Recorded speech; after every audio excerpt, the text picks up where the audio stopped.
Hello, leaders. I'm so excited to kind of share with you today our work around induction. Hello, my name is Carmen Mack, and I am the coordinator for Puck Induction. And many of you know me, but some of you might not. So I'm going to go through kind of the big parts and pictures of induction. So if we look at the first slide, so the question that we're asking is, how does induction support teacher growth? It's really important that we see induction as a connected piece of your school for your new teachers and for them to grow. And so one question as we're watching and as you're going through this video is to really think, how can I integrate and cohesively connect induction to help teachers grow? So our objectives today are, first, we're going to talk about changes in the California induction program. So after this session, you'll be able to talk about changes in induction as a result of California changing the program standards. And the kind of big changes are focused on mentorship and individual learning plan. We'll talk more about that. We're going to talk about an emphasis on teachers with preliminary credentials starting induction in their first year.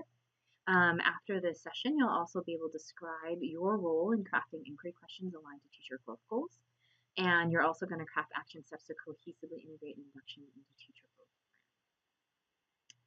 So, how does this all connect? So our vision for our program, the vision of Puck Schools, is to support and develop beginning teachers' pedagogical habits of inquiry, practice, and reflection, and to develop a growth mindset as they become reflective teachers capable of preparing all students for college success. If you click on the link, you can see the link to our induction syllabus.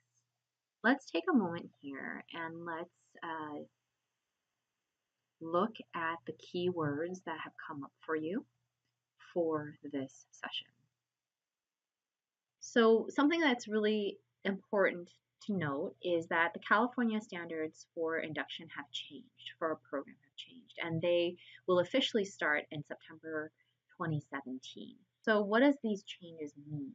These new changes mean that the induction standards are still grounded in the California standards for the teaching profession, which for our program are linked to the College Ready Promise rubric, which is derived off of Charlotte Danielson's work on teaching frameworks. The new California induction standards are focused on mentoring and strong mentorship. So there's a lot of evidence to show that teachers who get strong mentorship in their first 2 years tend to stay in the profession. The flip from checklisty items to more integrated and a more integrated approach is connected to the individual learning plan, or the ILP. In the previous versions of induction, it was called the IIP, the individual induction plan or individual inquiry plan. But now we're even more focused. The ILP is kind of the heart of the induction work. It is purposeful, it's meaningful, it's focused on growth, it's focused on what your teachers at your school are focused on. So it could be very much connected to your school success plan and your growth areas for teachers. The individual learning plan drives all the growth for the entire year. And we really encourage both teachers and mentors to have that ILP out during every weekly meeting that they have. They use that to capture their takeaways, their reflections, and data. So it becomes a really cohesive document. And for those schools who use kind of an evaluation system or ask teachers to gather data about their own growth, the ILP becomes a really rich document for teachers at the end of the year to collect, to draw evidence from and share with you, their leaders, at their end of the year meetings about their own growth. We are also connected to the new changes in California induction. The new standards also focus on quality mentors training. So we know that in order for our teachers to have good quality experiences with induction, they also must have strong mentors who have been trained. Connected to that is at the end of the year, induction candidates must show competence.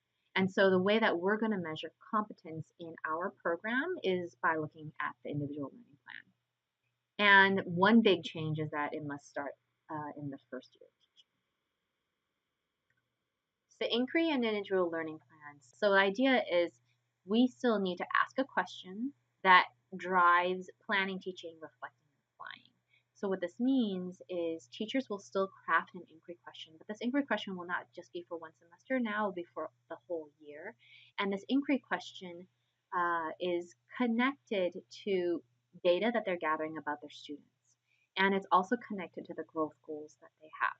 Now, these growth goals are then connected to the College Ready Framework rubric, and we'll see that later.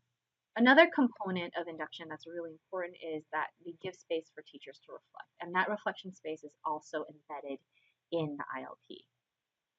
What does the ILP look like? Well, here's a sampling of it. This is the first page. The first page guides teachers to craft an inquiry, and we really ask candidate teachers, to work with their mentors to craft this inquiry. So we ask them what's their most urgent area of growth and how do they know? And this is where your role is very, very important. During your initial observations in the fall and even currently, you can be giving feedback to teachers and say, hey, like I really think you need to work on routines and rituals.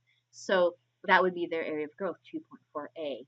And then in their 1B answer, they could say, well, my site leader came to observe and saw that I can still use more routines and rituals in my classroom. And then for question 3, they would write 2.4a and their other indicators that they need to grow on. And then in number 2, they develop their inquiry question. If I do blank, then students will do blank as measured by blank. And then number 4 is actually about the outcome. So we're really, really focusing on quality data. Some outcomes that we're suggesting for folks to look at might be like growth in Lexile scores or growth in quantile scores, or even growth in observational data, such as increased number of students on task or increased amount of cognitive engagement as demonstrated by increased pair shares.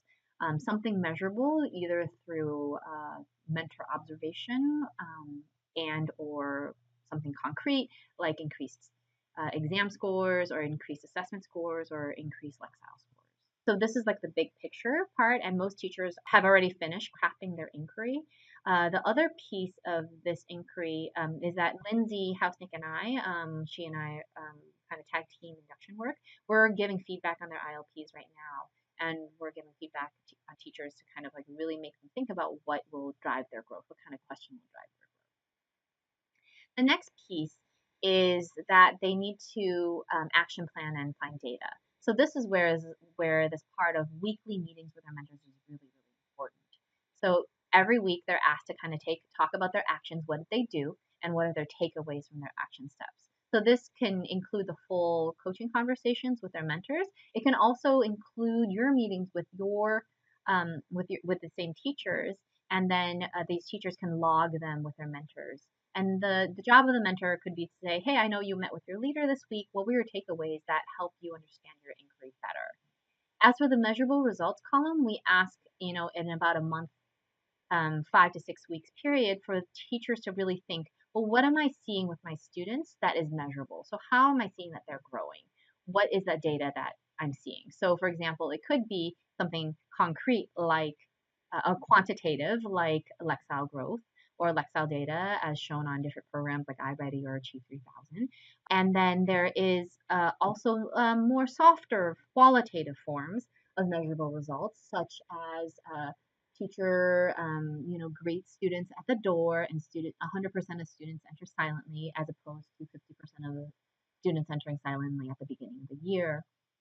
Another measurable piece of data could be like student A in the fall had 5 sendouts in September, and now because of the building student relationships piece and the frequent check-ins with the student, now the sendouts have been decreased to once a month. So there are many different forms of data that can be seen in measurable results. So this is all grounded by the College Ready framework, and the College Ready framework is the framework that we use by PUC, and we have linked it to the California standards for the teaching profession, and we've also highlighted the top 15 indicators for new teachers. So these indicators are important for brand new teachers to kind of be strong in before they can kind of take on the other indicators. So when I'm talking about indicators and growth goals, this framework drives that work. Induction mentors are a huge part of induction. So The new shift in California is to say we need really strong mentors. The strong mentorship relationship will grow teachers. And we ask that mentors focus on the ILP at every meeting. So once again, take out your ILP. We're going to open it together. We use Google Classroom and Google Docs to do shared documents.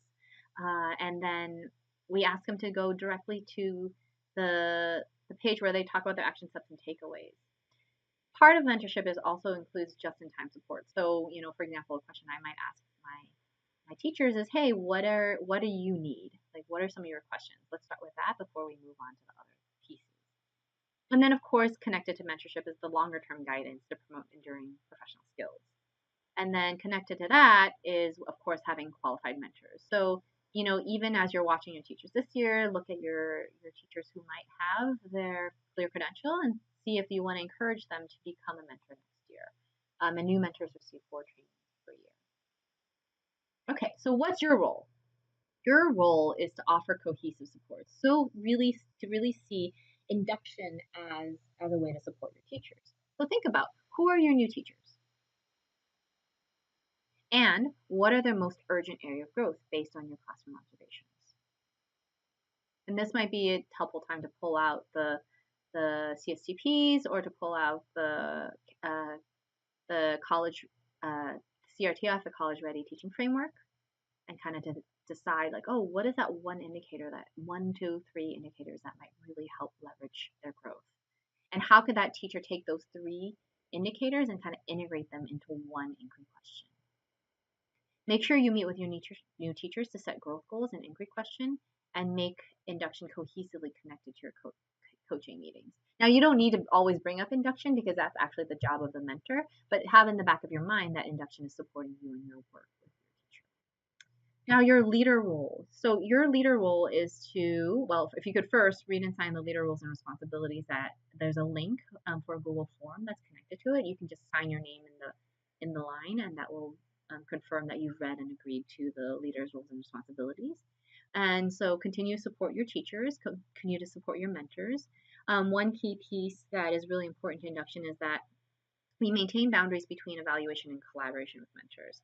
So if candidates feel free and feel safe enough with leaders, now candidates can definitely share their data with you, the leaders, but mentors cannot share that data. So part of it is, how do we cohesively say, hey, we're working on this all together. It's not me against you. It's like all of us working together. And the more you have that culture of let's all working on growth together, that means you, the leader, and the mentor, like walking together along this path of growth, it will be really helpful. And the last request is for you to attend portfolio reviews in June to support your new teacher. So one big change that is in our induction standards is there is a precondition now, and the precondition states each induction program must be designed to provide a 2-year individualized job-embedded system of mentoring, support, and professional learning that begins in the teacher's first year of teaching. What that means is that really for next year, new teachers with preliminary credentials are to start induction. And so what does that mean also? Like in the past, we've waited for teachers. We could say, oh, yeah, it's okay. Why don't you wait to do early completion option? That's not encouraged. We really want teachers to have the support when they have their preliminary credential and for them to stay in the teaching profession. So we want to offer them this induction support.